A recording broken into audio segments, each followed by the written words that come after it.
I broke my son out of the hospital.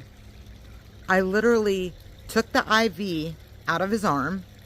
Well, because Zion said to me, he's like, Mom, let's just go. I'm like, Zion, but you have the IV. And he's like, I don't care. Take it out. Let's go.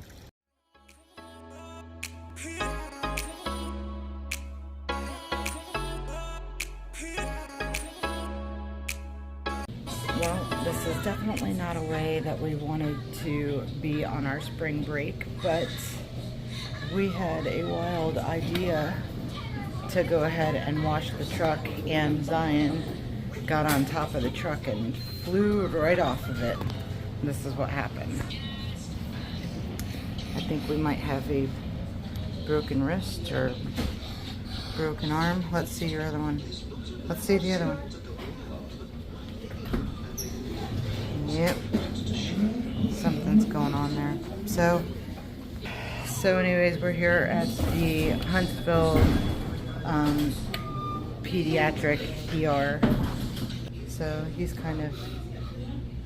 having a tough time. He broke it pretty good, but he'll be okay. You're tough, right? You're tough. You can handle this. Yeah.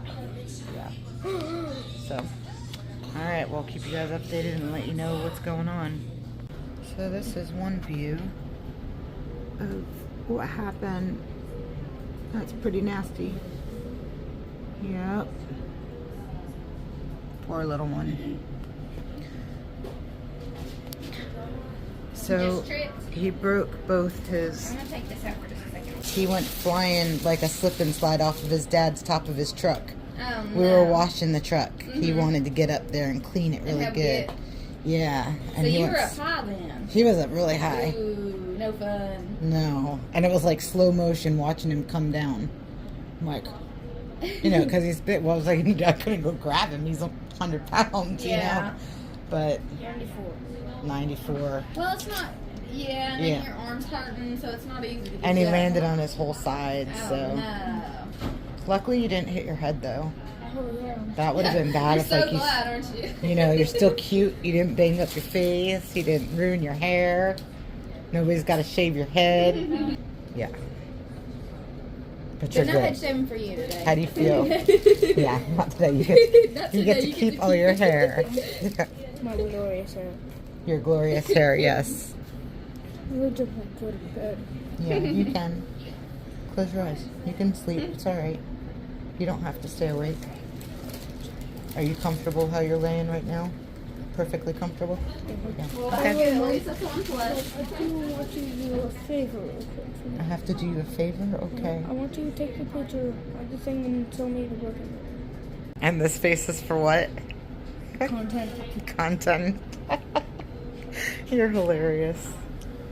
Such a good trooper. Yeah. Pretty nasty. Yep. So if I rate any type of my body. Well, luckily it's your arm and not something else. A leg would probably hurt a little bit more. At least you can walk, right? Mm-hmm. Yeah. So he broke both his ulna and his radius. So he's going to have to get it just readjusted. You know, they have to put him to sleep so he doesn't feel anything, and then they're just going to kind of like pull it and put it back together like he's a Lego piece, and that's it. Are you waiting to take another like X-ray? Oh, okay. So here's a better image of how it broke. I can't. Really?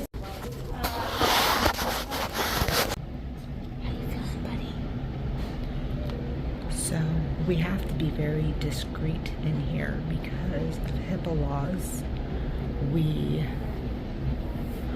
We're not allowed to take any video, and I think it's kind of ridiculous because I'm his mom.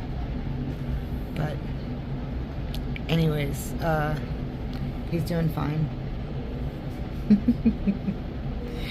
He's a character and a half. But his ulna and his radius broke. 7 o'clock they should be coming in to set his arm, and he is most likely going to be spending the night That way the orthopedic surgeon can look at it in the morning to make sure everything looks good. As long as everything was set properly, he won't have to have surgery. If the orthopedic notices that something looks a little off, then they'll have to do surgery, get in there, and make sure that it is placed properly. Other than that, everything looks good. But for right now, he's bored out of his mind. His pain level is a lot lower than it was. They gave him some pain meds that he has an IV already.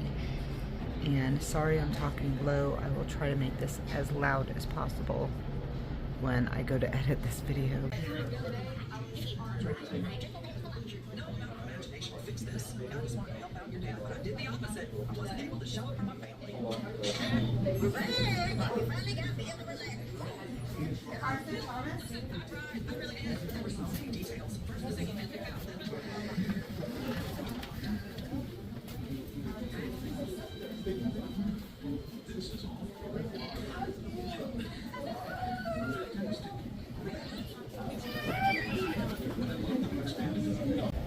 Alright, so he just finished his procedure. He is pretty much back to it already. Hey. How you feeling?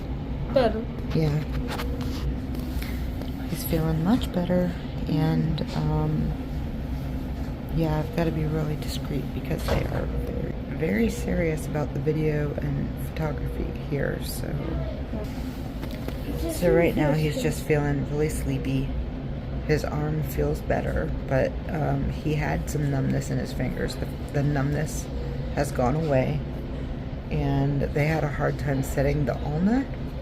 So the orthopedic surgeon still needs to take a look at it to make sure that everything is okay. And we'll find out some more shortly.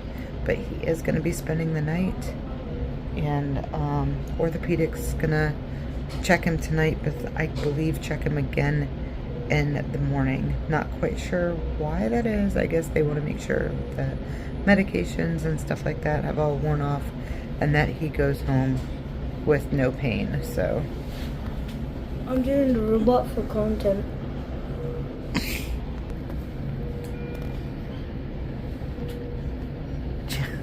Silly boy, stop. Alright guys, we are in our room for the evening. He's happy he has a TV, but it is late. It's like 11, I think it's like 11:30. He's still awake. All the meds this kid has been on, morphine and everything else, and he's still wide awake, but got some water. That's my bed over there for the evening. That's gonna be horrible, but it is what it is. We're still not 100% sure if he's getting surgery around, I don't know the exact time, but in the morning we're supposed to find out exactly what's going on. The orthopedic surgeon will be coming in and letting us know whether he needs to reset it or if he's gonna have to go in and surgically do something. So we are still not out of the woods yet. We're still not 100% sure what's going on. But when they went to go set his wrist, they were able to get the radius was able to go back together, but the ulna was a little bit tricky. So they just want the orthopedic surgeon to take a look at it to make sure that it's in the right spot. And if not, then they're gonna have to take other measures. So by the looks of it, from what everybody is saying, sounds like something else is going on, but I won't know more until I actually talk to the orthopedic surgeon. So, hey friends, I'm back. It is the next day. Zion spent the night here at the hospital. I just got back here. I ran home really quick. I say really quick, but it's probably been about an hour, so I really have to hurry up and get upstairs. But because they don't allow video or anything like that, I figured it'd be safer to just come in here and tell you what happened. Zion went in today. He did not have to have surgery, which is amazing. Praise God. He is so good. He didn't have to get any pins put in his wrist. They weren't sure if he was going to have to go under for surgery or not, but everything, like I said, praise God, turned out fantastic as far as that's concerned. However, his blood pressure is crazy high. So his blood pressure, the last time I checked it, when I was in there, before I left, it was at 175 over like 115. Then it was at like 168 over 129. So it's really high, especially for an 8-year-old kid. He's about to be 9, but it's just really high. So they're going to do EKGs and EKG, heart monitors, stuff like that. He's going to be in the ICU. They want to keep him overnight just for monitoring. He's been on medication that should actually be lowering his blood pressure, so they're not quite sure why it's so high. They gave him all kinds of stuff just to try to lower it, and still nothing. So I'm hoping that when I go back in there, it's going to be mellowed out and things will be good. But I won't know until I get in there. And let's just keep praying that everything is going to be all right. They said that a lot of the time when the blood pressure is high like that with unknown reasoning and he's not showing signs of anxiety, he's calm, he doesn't have any pain, he's feeling really good. So there's really no reason for high blood pressure. But they said that when it's high like that, one of the things they have to watch is the kidneys because the medications and stuff like that. So we're just praying again, always, that everything turns out well. We know that God has his healing hands on him, and we are very faithful that all is going to work out, and there's a reason why things happen sometimes.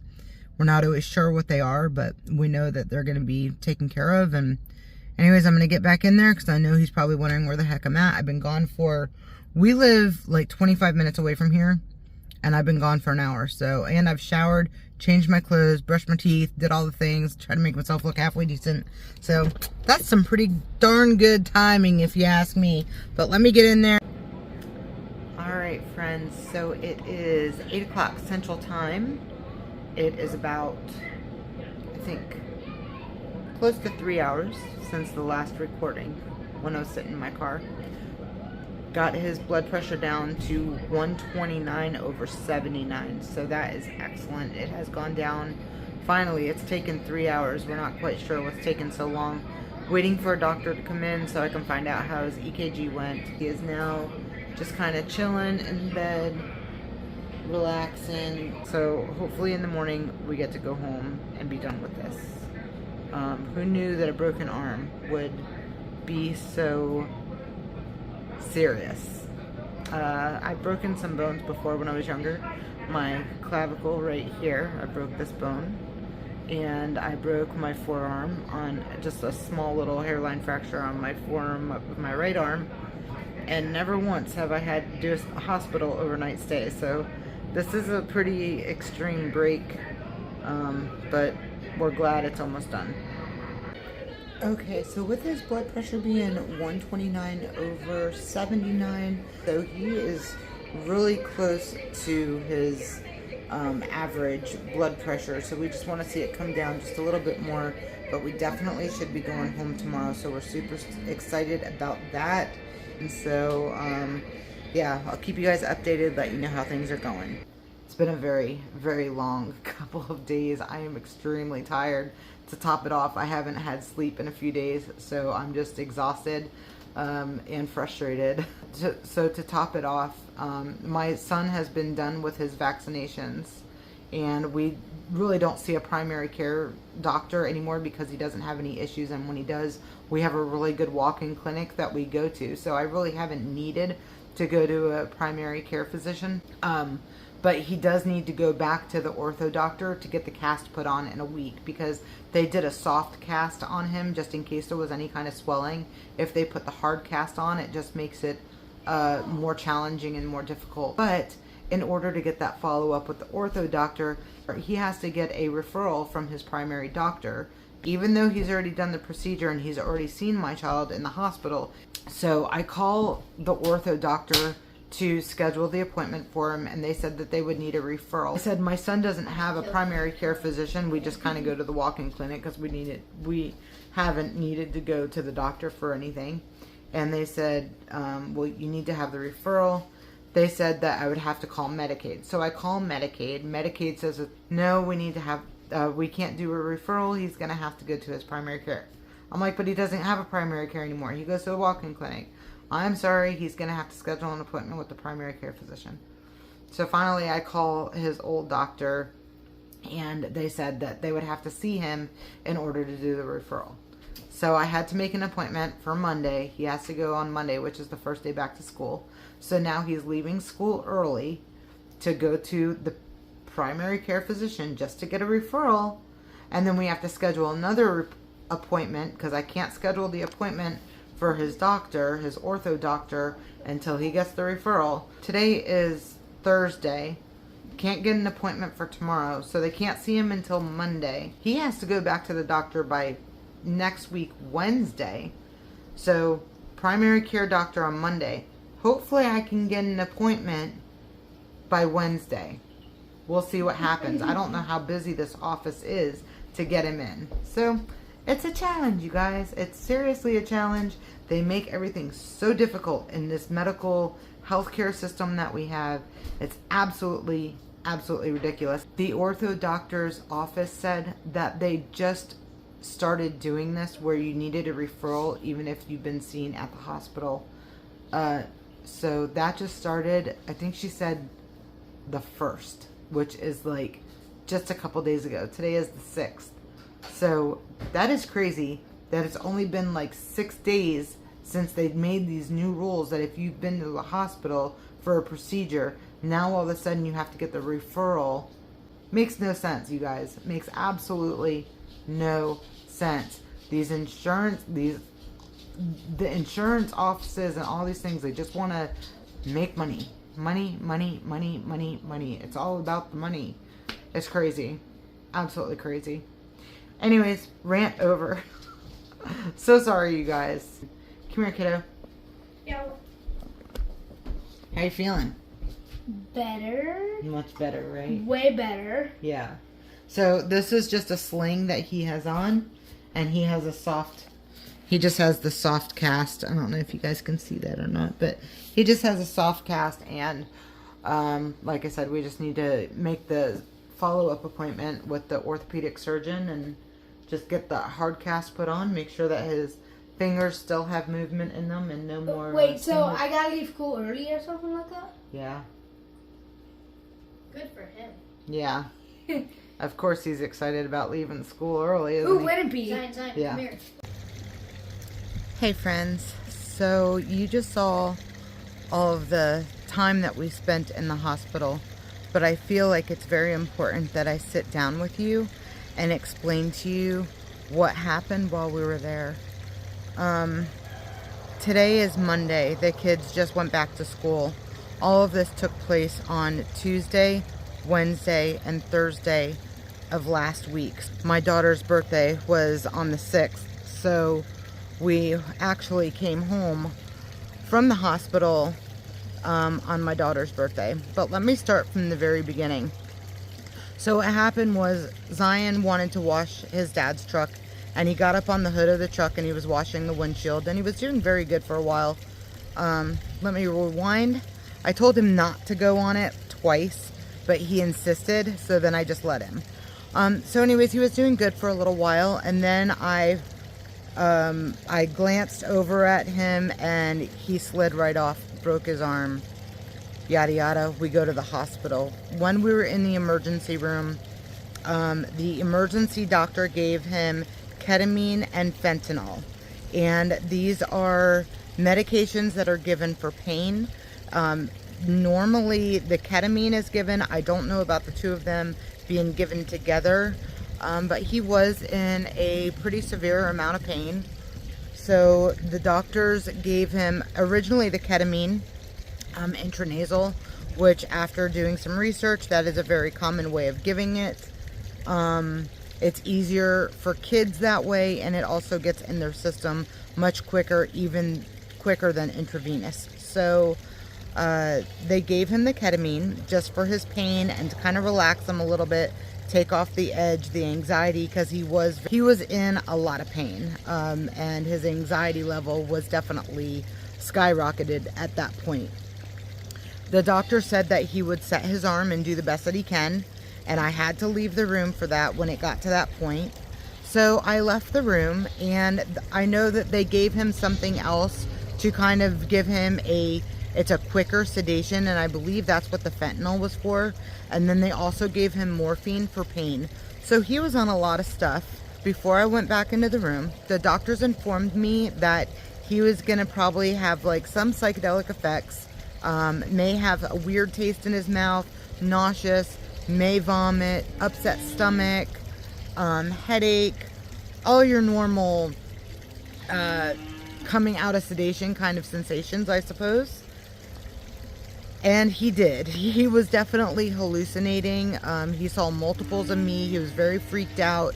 The curtains in the ER room had a lot of like polka dots and circles on it, and he was freaked out by that it was really like just vibrant. And this monitor screens were just very psychedelic to him. And he didn't say the word psychedelic. He doesn't know what that is. He's 8 years old, but he was explaining that they were very bright and like in his face. And so anyways, he was under a lot of medication, to say the least. These are medications that he has never been on before. And after doing some research, the ketamine sometimes can cause children to have high blood pressure. After the ER visit, the doctor in the ER said that he was going to be spending the night, and he wanted the orthopedic surgeon to take a look at his arm because he was not able to get the ulna in the right spot. He broke both the radius and the ulna, and the ulna just he couldn't click it into the right connection. Before he set Zion's arm, Zion was having some tingling in his fingers and some numbness. So one of the most important things that we wanted to make sure was that after the ER doctor set his arm, that tingling and numbness died down quite a bit. And for the most part, it did. He only had a very little bit of numbness in his pinky, so it wasn't severe enough to call in the orthopedic doctor immediately to have him come and set it, because he was going to lose all sensation in his fingers or anything like that. It was okay for him to spend the night and let the OR doctor take a look at him in the morning. So we get Zion upstairs in his room. Everybody is pretty much saying that he's going to have surgery. The doctors downstairs in the ER said procedure, said possible surgery, but maybe not. But then once we got upstairs, they were prepping him, making sure that in the morning he was ready for surgery. They wiped him down surgically, procedure-wise, wouldn't let him eat anything. So he has had nothing in his system since 1:30 Tuesday afternoon, which it was the day before. 10:45 rolls around Wednesday morning. Finally hear that he's going to go and get his procedure done. He gets down there around 1:30 in the afternoon. The nurse comes in, and of course they're telling me that it's a very good possibility that he's going to have surgery, but at this point they're still not sure. The doctor might just be able to go in and set it the same way that the ER doctor did, but it's a good possibility he might need to get pins put in his arm, which would mean that they would have to open him up, do the surgical procedure and whatnot. So because of that situation, the nurse was asking me if he needed a blood transfusion, would we consent to him having the transfusion? And at first I said yes. But then I kind of sat there and thought about it, and I'm like, you know what, let me talk to my husband first. We are Christian. We don't want anything in his blood that can affect him. And to be honest with you guys, ever since kicked in, we just don't trust the medical facilities anymore. And for good reason. I think there's a lot of hidden information, and I think that we should know exactly what we're getting, and we're paying for these procedures, so we should know what's going into our body. I mean, these are our bodies, our God-given bodies, so we should know what's going into them.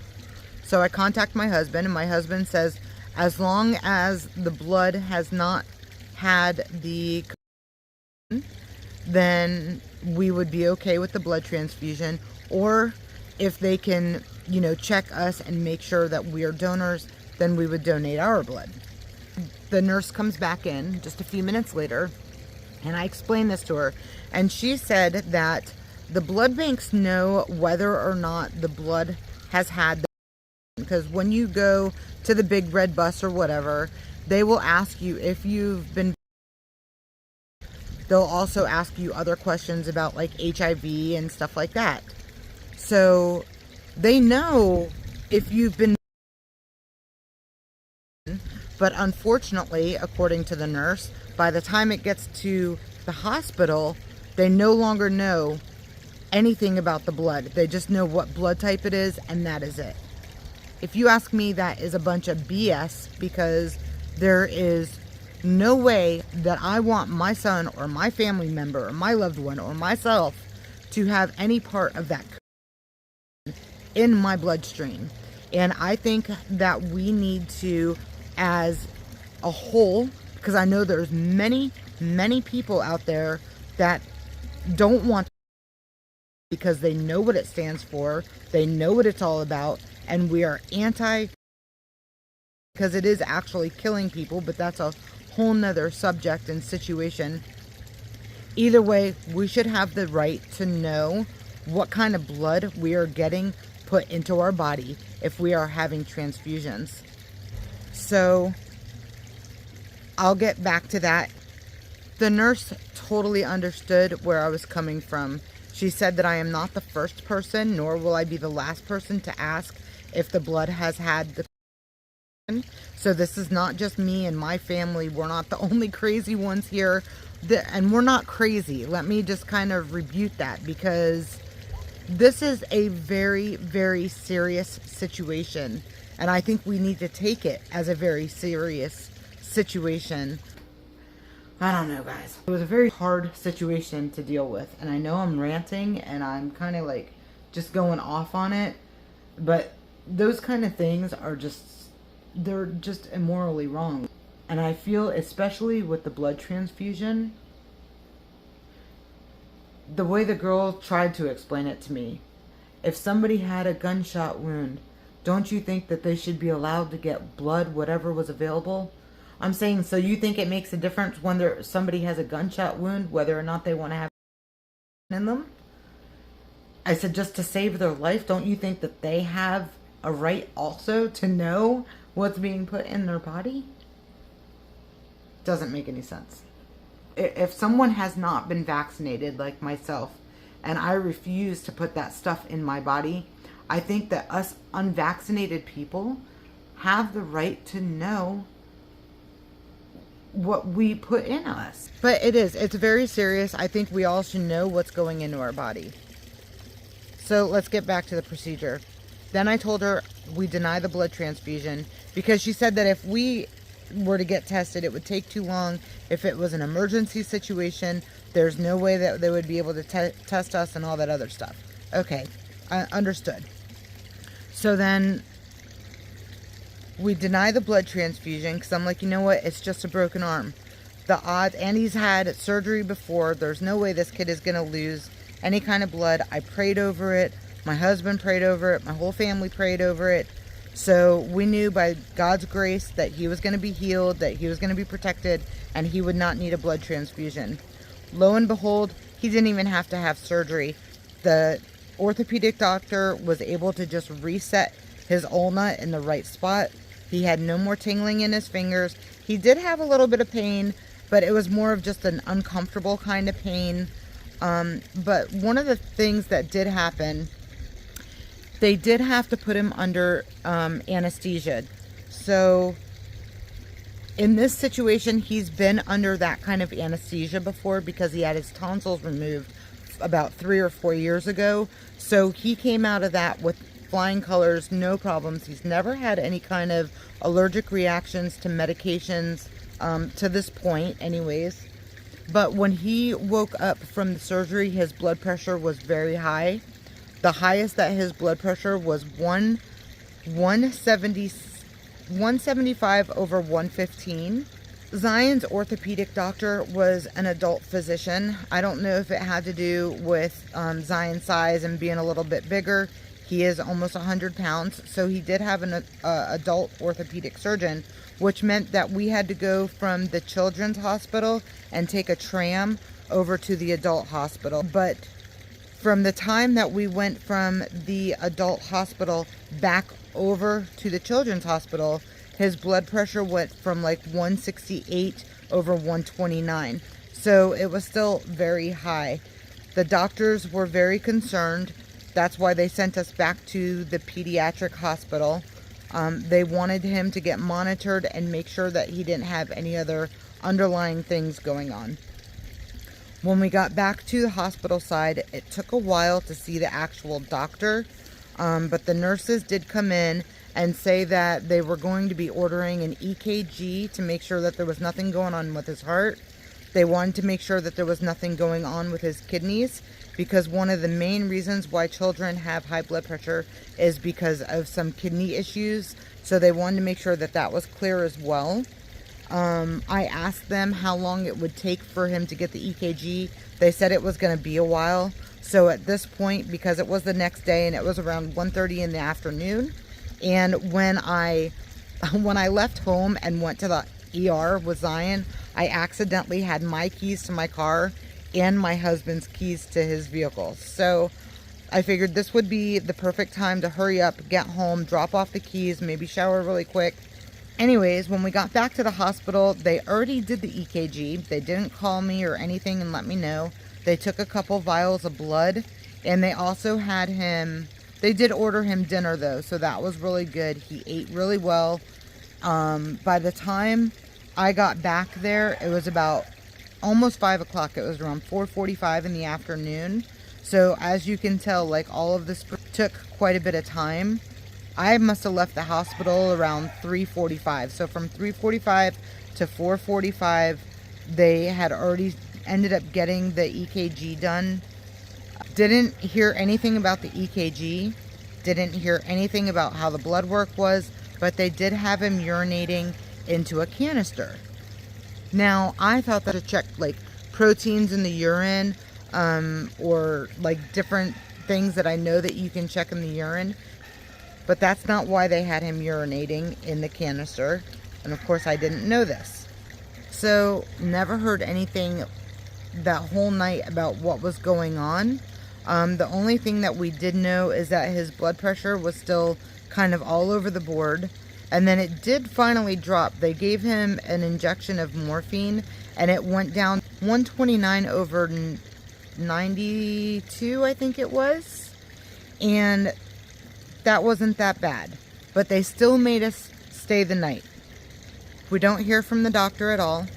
In the middle of the night, they took his blood pressure again, and it spiked back up to 155 over 100. So the doctors were still concerned about why his blood pressure was spiking like that. Before the doctor came in Thursday morning, a nurse came in, and she said, we ordered a urine test. And I said, you're just now ordering the urine test? I thought you guys did that last night. And she goes, oh no, last night we were just checking to see how much urine he was producing. You know, you guys knew that you wanted to check his kidneys, so why wasn't it ordered last night? She's like, well, I don't know. I just know that they ordered it just now, so we got to do the urine. I was like, okay, fine, whatever. Also, something that I forgot to mention was the night before, a nurse practitioner did come in, but she was trying to convince me that Zion had hereditary high blood pressure.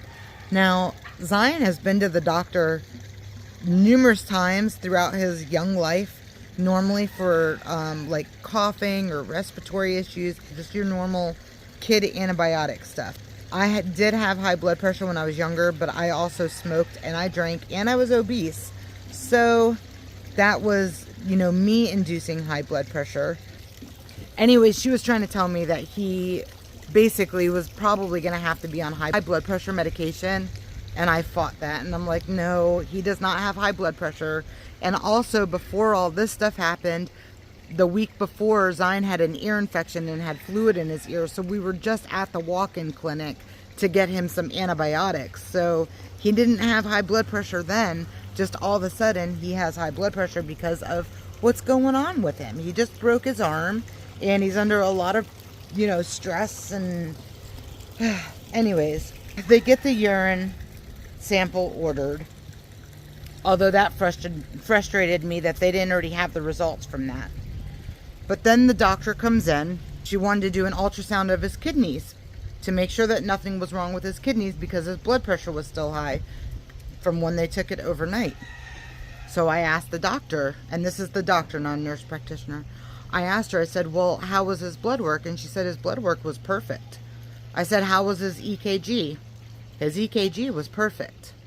I said, well, how was his urinalysis? And the nurse comes in, she goes, we just got the urinalysis results back. She goes, looks good. I was like, okay, so nothing was wrong with his blood work. Nothing's wrong. He seems to be perfectly healthy. I said, so why are we doing an ultrasound of his kidney? And she goes, well, just to be on the safe side.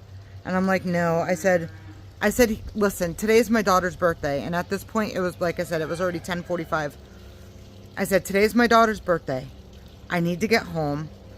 He's fine. His blood pressure is high because of this whole situation that's going on. I said, you guys are keeping him here when he doesn't need to be here. He just needs to go home, rest, and relax. She says, well, I'd really like to see his blood pressure come down a little bit. And I said, okay, well, what would you like to see his blood pressure be in order to let us get out of here? She goes, well, I would really like to see it at like 133 over, I think she said like 96 or something like that. I said, so you mean to tell me that when it was 129 over 92 last night, we could have left? Anyways, that's a whole nother situation. I said, well, what do we need to do to get him there? She goes, well, I would like to give him some more pain medication.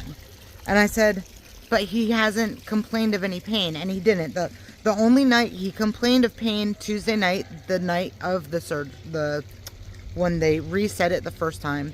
And he complained of pain the next day because he was uncomfortable. He just had a major procedure done. But other than that, he did feel a little tingling in his thumb and his pinky, but that was it. Other than that, no pain whatsoever. So I asked Zion, I said, are you in pain now? And he says, no, I have no pain. And I said, well, why are we giving him the pain medication? She said, because the pain medication will help his blood pressure go down. Okay, so Zion and I both talked about it, and he goes, Mom, I just want to get out of here. I want to go home already. I said, all right, buddy, me too. Let's just do whatever it takes. I said, it's going to help you anyways in the long run. So they gave him some more morphine. So now this was the third dose of morphine that they have given him. So around 12 o'clock, a tech comes in to take his blood pressure. And that's about an hour after the medication was already given. And his blood pressure was around 140 over 97. And I told the tech, I said, please let the nurse know that we're going home. I said, we've had enough of this. He just needs to get home. I know it's not exactly what the doctor wanted to see. I said, but it did go down because it was at like 155 over 100 or whatever. I said, it has gone down. We need to go. She goes, okay, I'll let the nurse know. Around 12:30, still no nurse came back. I go to the front desk and I told the front desk that I wanted to speak to the nurse because we were ready to go home, like we were going to go. She goes, okay, I'll let the nurse know. She's at lunch. Okay. I waited until 1 o'clock. And at this point, I'm getting frustrated. My husband's like, just go, take him. He's your kid. You know that he doesn't have high blood pressure. You know it's because he's been under stress and all this other stuff. They're wanting to order an ultrasound on him because they know you have insurance. They wanted to, they ask you about a blood transfusion. Then all of a sudden, like as soon as I denied the blood transfusion, all of a sudden he no longer needed surgery. Because up until that point, he still needed surgery. So it was just crazy. So anyways, I broke my son out of the hospital. I literally took the IV out of his arm. Well, because Zion said to me, he's like, Mom, let's just go. So I told Zion, all right, we'll go ahead and get you dressed. And if the nurse isn't back in here by the time you're dressed, I was like, that's it, we'll go. And he's like, okay. So got him dressed. We sat and waited. Like, I really did not want to take the IV out of his arm. That was kind of making me a tad bit nervous. But we waited. We watched 3 TV shows and still nothing. So he's like, Mom, let's go. I said, all right. So I took the IV out of his arm, got all of our stuff together. So the elevators are right across from the nurse's desk area. And we walk over to the elevators and they're like, oh, hi, where are you guys coming from? And I said, we're coming from room 434. And I said, and we're leaving. And she's like, oh, I have your discharge papers right here. I said, so you had the discharge papers and we've been sitting in there for an hour and a half waiting to get discharged and nobody's come yet. I said, the nurse was supposed to come in after her lunch break and she hasn't been here. I said, we're leaving. I said, we're done with this. There's no reason for us to be here. And I said, and he's ready to go home and I'm ready to go home. So she goes, well, don't you want his pain medication? It was a 1-night thing of pain medication.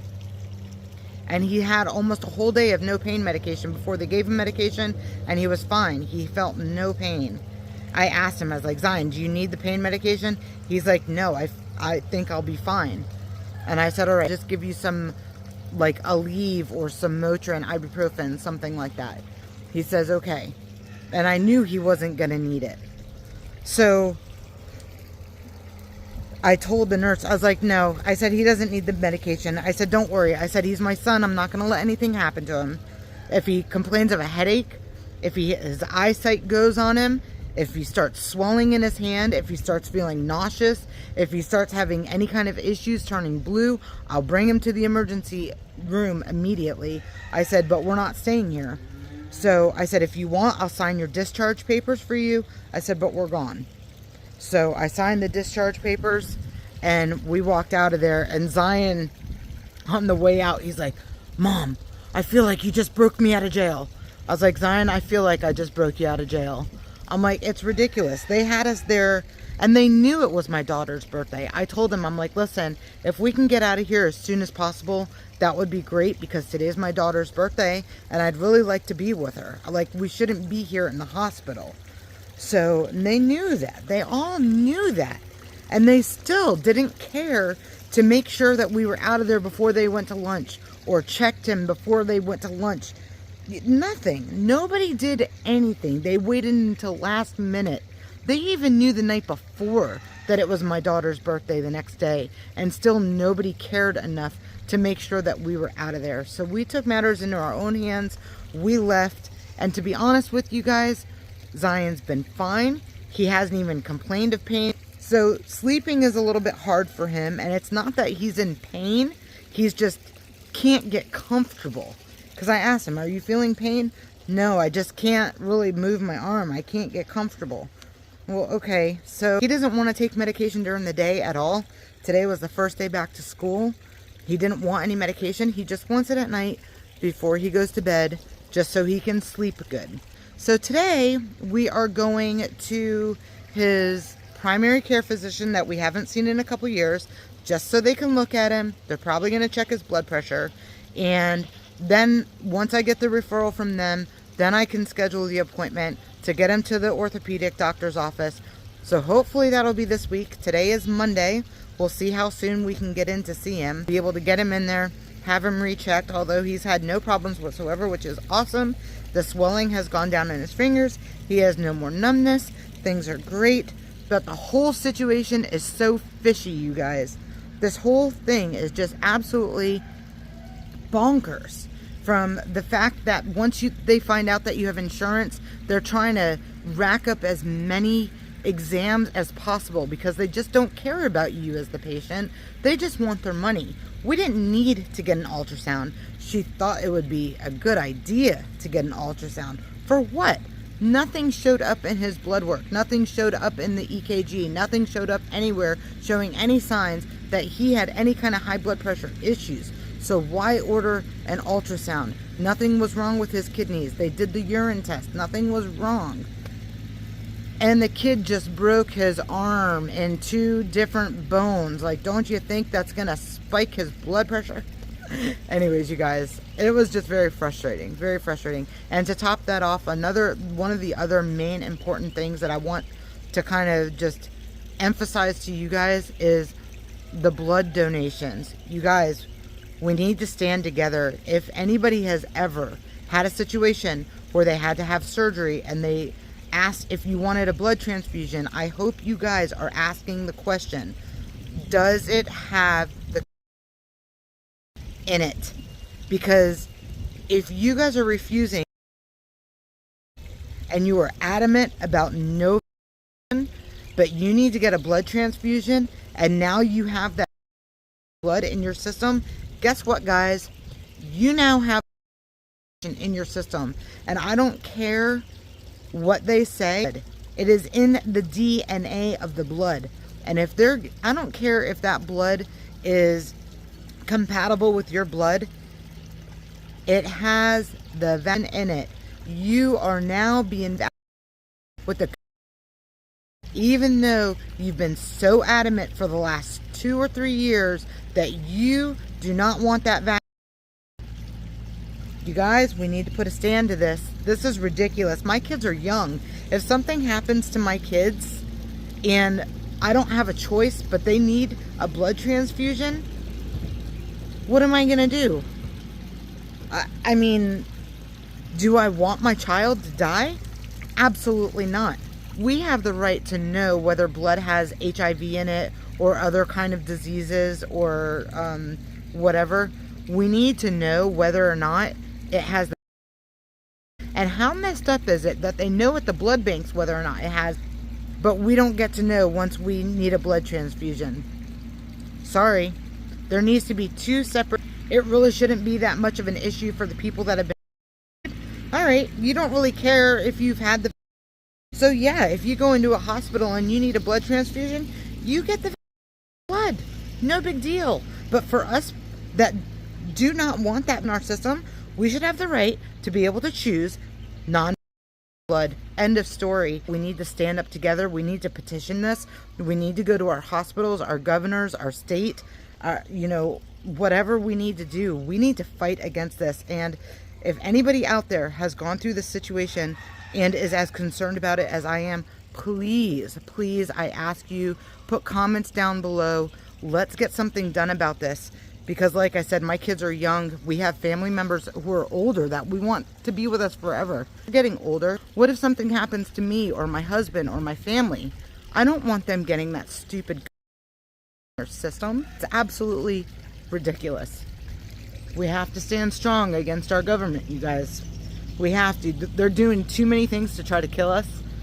And this is just, for me, this was just the icing on the cake. If you've been in this kind of situation, or if it's something that at least concerns you, please stand with me.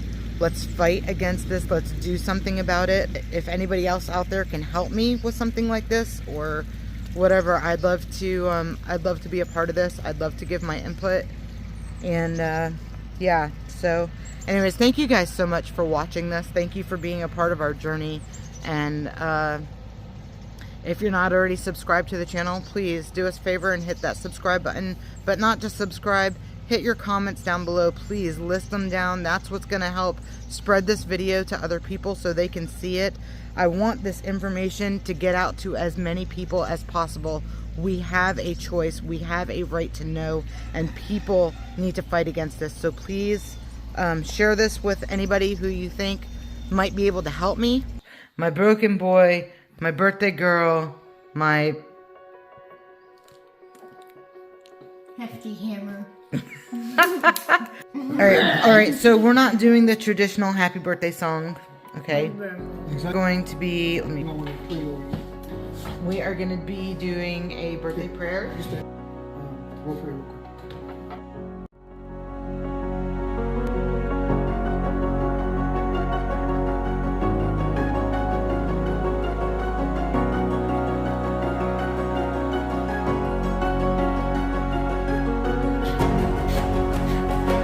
So anyways, that's it. Thank you guys so much if you've hung out to the end of this video. We greatly appreciate you. But you guys be blessed. We'll see you next time. Bye-bye.